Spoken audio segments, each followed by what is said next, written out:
Hoy damos inicio a nuestra Semana Santa, días en los cuales preparamos la celebración del culmen de la fe cristiana, la Pascua de nuestro Señor, el misterio redentor de Cristo, su pasión, muerte y resurrección.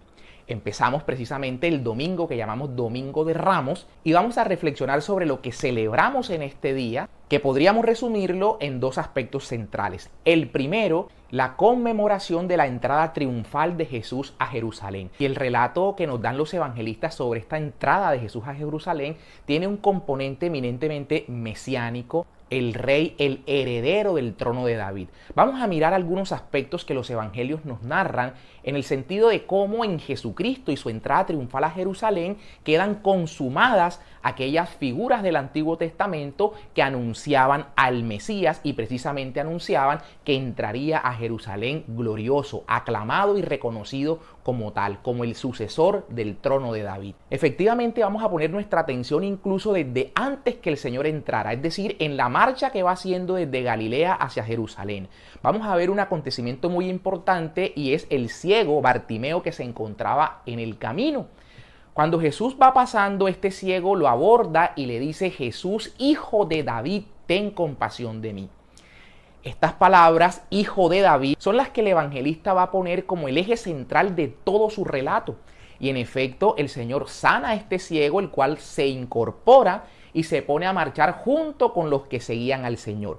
Podemos imaginar ese milagro hecho por el Señor en medio de esta multitud y cuál sería a partir de este milagro el gozo con el cual estas personas marchaban detrás de Jesús hacia Jerusalén. Con ese milagro que seguramente ponía a tope el ánimo de los peregrinos, vamos entonces a introducirnos a la llegada ya de Jesús a Jerusalén. Precisamente estando ya en el Monte de los Olivos, el Señor va a mandar a dos de sus discípulos a que vayan y desaten a un burrito que se encuentra atado en una vid. Narración esta que a cualquiera le puede pasar desapercibido. Pero aquí lo que está haciendo el evangelista es mostrarnos el cumplimiento de una profecía mesiánica. Como ya desde el Génesis, en el capítulo 49, cuando Jacob empieza a bendecir a su descendencia y bendice a Judá, le dice que de Judá no se va a apartar el trono, el bastón de mando, y que ese trono y bastón de mando permanecerá en la casa de Judá hasta que llegue aquel a quien todos los pueblos le deben obediencia. Hasta allí pareciera un relato normal y que tal vez no tenga conexión con esto que estoy contando de Jesús llegando a Jerusalén. Pero el verso siguiente nos va a decir que aquel a quien todos los pueblos le deben obediencia, sobre el cual recaerá y retendrá el trono de la casa de Judá, es aquel que ata su burrico en la vid.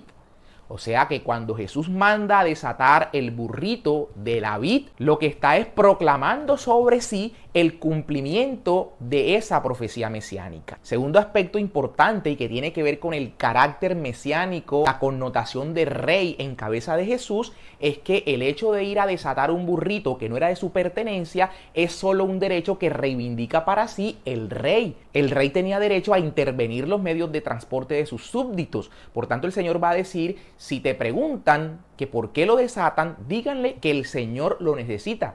Eso es un derecho de la realeza y por tanto es lo que los evangelistas nos quieren mostrar en estos pasajes, que se va a corroborar con lo siguiente. Cuando el burrito le es llevado al Señor, los evangelistas van a decir que se ponen mantos sobre el burrito, que precisamente denotan tradiciones de la realeza, pero el detalle central va a estar en lo siguiente. Lo que es Marcos y Mateo nos van a narrar que Jesús se sube al burrito, pero Lucas va a tener un detalle más importante y nos va a decir que lo subieron al burrito.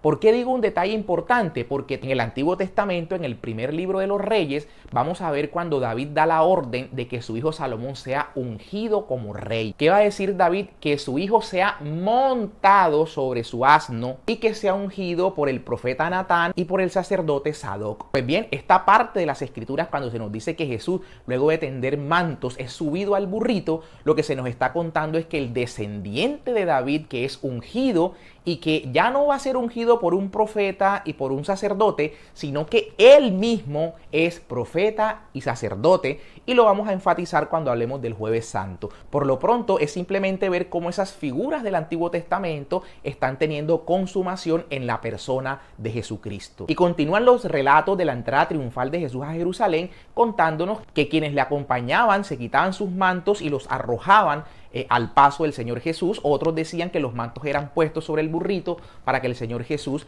se subiese. Esto de quitar los mantos y de ponerlos, bien sea en el camino o bien sea sobre el burrito, también reivindica sobre Jesús una tradición judía sobre la realeza. En el segundo libro de los Reyes vamos a ver cuando es proclamado rey Jehú, cómo los que reciben la noticia de que Jehú es proclamado rey empiezan a tender sus mantos sobre el suelo al paso de Jehú. Entonces, todos estos aspectos de los que hemos hablado tienen que ver con Jesucristo como el Mesías esperado, el descendiente de David del cual se hablaba. Y es que justamente desde que el ángel anuncia a María que va a concebir un niño, el ángel claramente le dice que ese niño heredará el trono de David su padre y su reino no tendrá fin. Estos pasajes entonces de la entrada triunfal de Jesús a Jerusalén, repito, dan consumación a todas esas profecías davídicas y al anuncio del ángel sobre el nacimiento del Mesías. Ahora, sigue el texto contándonos que tomaban ramas y las agitaban, las tiraban también al camino y lo aclamaban con el Hosana, Hosana. Vemos que esta expresión de Hosana, que se encuentra en el Salmo 118, en un primer momento hacía referencia simplemente a una especie de exclamación de ayuda que los sacerdotes, generalmente en las fiestas de las tiendas, daban 7 vueltas al altar exclamando el Hosana, Hosana, Hosana, que podría significar simplemente ayuda, pidiendo que Dios los bendijera con la lluvia. Ese era básicamente el sentido primario de esta exclamación Hosana, que empezó a tomar luego un vuelco mesiánico ya para cuando Jesucristo hace presencia. En efecto, cuando vemos el Salmo, va a decir también, bendito el que viene en nombre del Señor. Si bien este Salmo era utilizado por los sacerdotes ya en Jerusalén y lo pronunciaban como una especie de bendición sobre los peregrinos que llegaban a Jerusalén,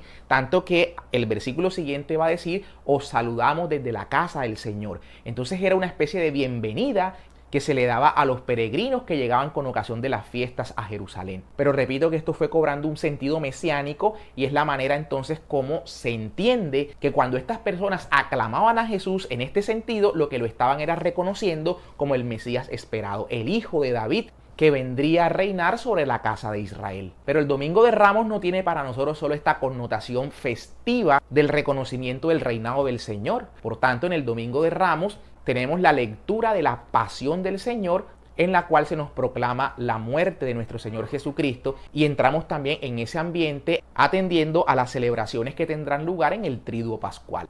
Y en efecto, este Triduo Pascual va a iniciar con la misa vespertina de la Cena del Señor el Jueves Santo.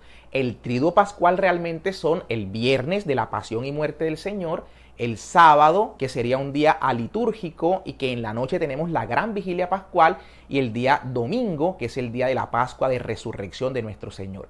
El jueves no haría parte del Triduo Pascual, pero la celebración que tenemos en jueves, que ya es la víspera del viernes, es la que se tiene como la que da lugar al inicio de ese Triduo Pascual. ¿Qué celebramos ese Jueves Santo? Podríamos resumirlo en 3 acontecimientos centrales. El primero es la institución de la Eucaristía. Recordemos que el Señor, la noche antes de su crucifixión, tiene una cena con sus discípulos. No vamos a entrar a discutir que si la cena fue una cena de Pascua o si fue una cena distinta en la cual el Señor instituyó su propia Pascua, que nos inclinamos a creer que se trata de esta última versión. Lo decimos porque en los evangelios sinópticos se nos habla que el Señor cenó la misma noche en que eran sacrificados los corderos. El Señor habría comido la cena de Pascua con sus discípulos el día 14 del mes Nisan, que era la fecha de la Pascua. Pero Juan nos cuenta que el Señor muere justo a la hora en la que se sacrificaban los corderos en el templo, o sea que aún no había tenido lugar la cena pascual. Pero Juan nos cuenta que el Señor, sabiendo lo que le sobrevenía, tuvo una cena antes de su muerte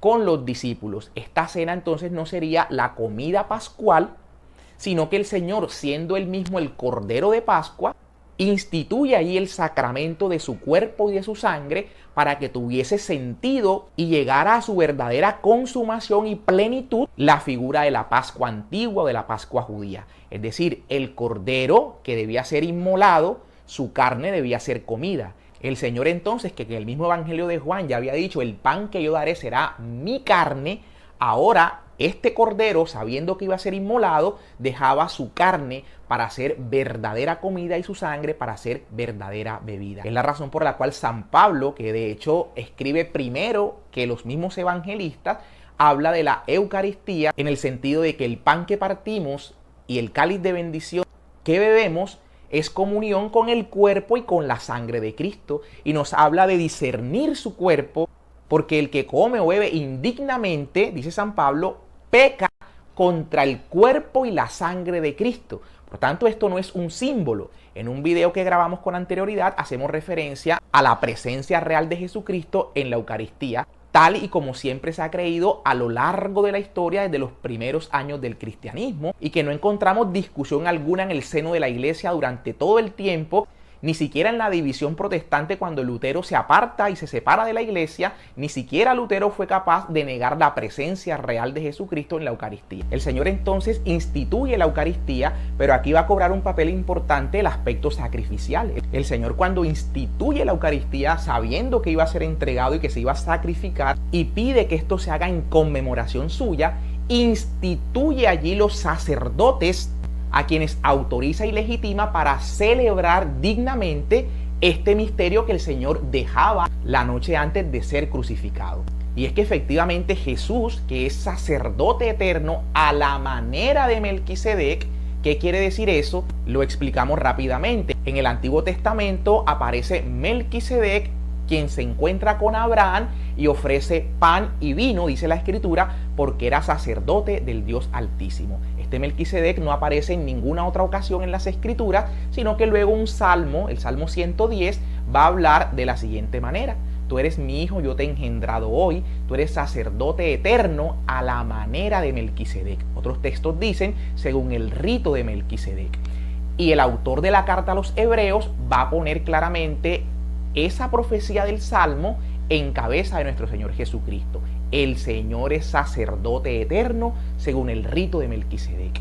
¿Cuál es el rito de Melquisedec? Pan y vino.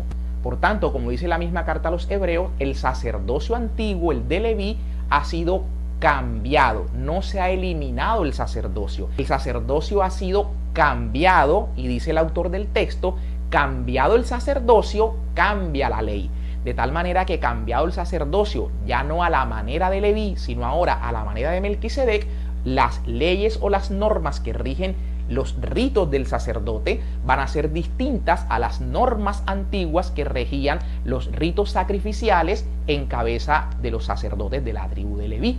Ahora, ¿cuál va a ser el rito? El rito va a ser pan y vino, como el Señor lo instituye la noche en la cual es entregado. Allí entonces el Señor manda a sus sacerdotes, como también la carta a los Hebreos lo dicen, que el sacerdote está puesto para ofrecer dones y sacrificios para el perdón de los pecados del pueblo. El Señor Jesucristo, que es quien se sacrifica y que es el único capaz de obrar el perdón y la redención del género humano, lo que ha querido es que su sacrificio sea perpetuado por los sacerdotes, a quien encomienda el ofrecer este pan y este vino como su cuerpo y como su sangre. Se trata del mismo sacrificio de Cristo que en la liturgia se actualiza. Es como si en cada celebración litúrgica estuviéramos en el Calvario, aquella misma vez en la cual el Señor se entregó, y las gracias de ese sacrificio redentor son aprovechadas por quien participamos del cuerpo y de la sangre del Señor. Ahora somos santificados por la ofrenda del cuerpo de Cristo, como dice la carta a los Hebreos. Y en esta misma celebración de Jueves Santo tiene lugar el lavatorio de los pies. Quiero señalar algo importante de este simbolismo, el lavatorio de los pies, y hago referencia al momento cuando Jesús llega a lavar los pies de Pedro, y Pedro le dice: Señor, ¿lavarme tú a mí los pies? Jamás. Jesús le va a decir: Pedro, si no te lavo a ti los pies, no tienes nada que ver conmigo. Entonces Pedro le va a decir: bueno, Señor, si es así, entonces no me laves solo los pies, lávame también las manos y la cabeza, dice Pedro. Pero el Señor le va a replicar: no, Pedro, aquel que se ha bañado no tiene necesidad de volverse a lavar. El Señor le estaría diciendo a Pedro que aquel que se ha bañado en las aguas del bautismo que nos regeneran no necesita volverse a lavar. Un solo bautismo como baño de regeneración Pero el Señor es consciente que mientras caminamos por este mundo, nuestros pies pueden verse ensuciados. Y es la razón por la cual nos permite que mientras caminamos, aun cuando no debamos volvernos a bañar, podamos lavar nuestros pies en el sacramento de la confesión o de la penitencia. El Señor en el Evangelio de Juan, después de haber obrado la redención, después de resucitar, sopla sobre sus discípulos, les dice: reciban el Espíritu Santo, y con esa autoridad que Jesús ha recibido del Padre, ahora la entrega a sus apóstoles para que a quienes ellos perdonen los pecados les queden perdonados, y a quienes ellos se los retengan les queden retenidos. Y cierro diciendo que este simbolismo del lavatorio de los pies va a tener también importancia el mandamiento del amor. Jesucristo va a decir: si yo, siendo el maestro, le he lavado los pies a ustedes, hagan lo mismo ustedes, lávense los pies unos con otros. En esa misa del Jueves Santo, ya para cerrar, es importante tener en cuenta que al llegar a la celebración debemos encontrar el sagrario abierto y debemos comulgar con las hostias que ese día se consagran, justamente para significarnos que ese es el día en el cual se instituye la Eucaristía. Y al día siguiente, el Viernes Santo, como no hay Eucaristía sino celebración de la pasión y muerte del Señor, comulgamos con las hostias que se han consagrado en la celebración eucarística del Jueves Santo. Así que el Viernes Santo entonces celebramos la pasión y muerte de nuestro Señor. Se suele hacer a la hora de las 3 de la tarde. Cobra un aspecto importante en la celebración de este Viernes Santo la oración universal. La Iglesia ora ampliamente por todo el mundo y es importante estar con el Espíritu unido a esta oración universal. Y ese mismo día tiene lugar la adoración del misterio de la cruz, de la redención de nuestro Señor. Adoramos a Cristo que nos redimió en la cruz del Calvario. Y para eso se hace un gesto de veneración a la cruz, porque entendemos que no el pedazo de madera al cual se le hace el gesto, sino el misterio de la cruz de Cristo. Allí se obró nuestra redención, y por eso, como dice San Pablo, nos gloriamos en la cruz de Cristo, en su misterio redentor. Llegado el Sábado Santo, es un día alitúrgico, no hay sacramentos. Se sugiere que se hagan las laudes, el oficio de lectura. Es un día en el que el Señor descendió al Hades y sería bueno meditar en eso. ¿Qué sería de la vida nuestra si Cristo no hubiese resucitado? Dice San Pablo: si Cristo no hubiera resucitado, vana sería nuestra fe. Entonces el sábado es un día en el que estamos en absoluta reflexión, meditación, con María esperando la resurrección de nuestro Señor, y precisamente en la noche tiene lugar la gran vigilia pascual. Para no extenderme más, voy simplemente a anunciar los 4 aspectos fundamentales de esta vigilia pascual. Lo primero es lo que llamamos el lucernario, que tiene que ver también con la bendición del fuego. Se enciende el cirio pascual que simboliza a Cristo, y de este cirio pascual todas las velitas que vamos llevando nosotros, como si fueran nuestra vida, se van encendiendo del cirio pascual, y de los que hayan encendido de ese cirio pascual podrán sí encender las velas de los hermanos, y es un signo de comunión muy bonito.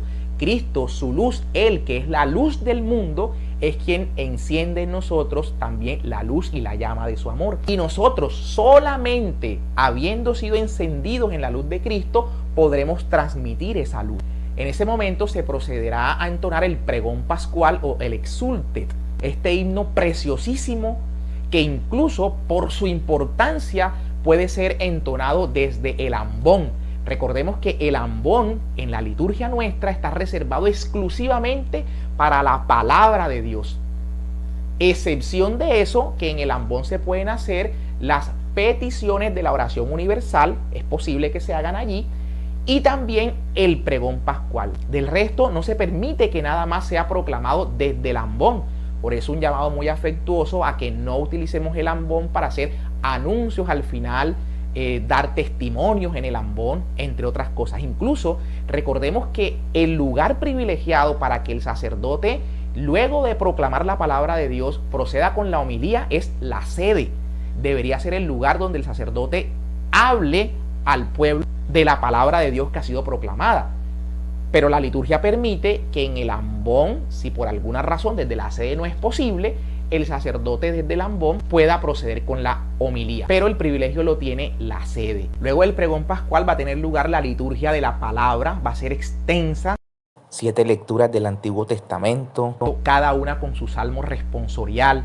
Luego vamos a pasar a la epístola, ya a los textos del Nuevo Testamento, Pero aquí la liturgia sugiere algo precioso, que es el de proceder con el Gloria, con el himno maravilloso del Gloria, que había estado silenciado por todo este tiempo de Cuaresma, bueno, salvo en las solemnidades que pudimos celebrar dentro de la Cuaresma, pero por regla general el Gloria estaba suprimido. Lo mismo va a pasar con el Aleluya, que también debe entonarse con toda la solemnidad porque había estado suprimido durante todo este tiempo cuaresmal.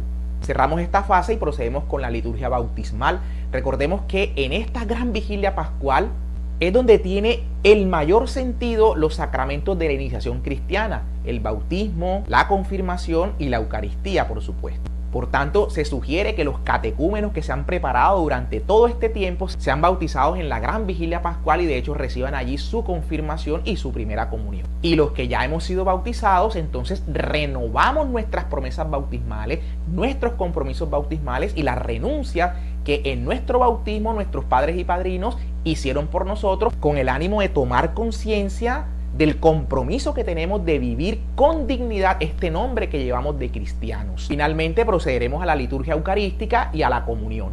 Y así pues, al día siguiente llegamos al domingo de Pascua, nuestra celebración culmen. En la misa de resurrección del Señor, nos gloriamos entonces de este misterio central de nuestra fe, que Cristo, si bien ha sido inmolado, pues también resucitó, y esta es nuestra celebración. Cristo muerto y resucitado, el misterio central de los cristianos. Vamos a vivir inmediatamente 8 días importantes, que es lo que llamamos la octava de Pascua. Son días que se viven como si fuera el mismo domingo de resurrección, como si estos 8 días fueran todos un mismo día.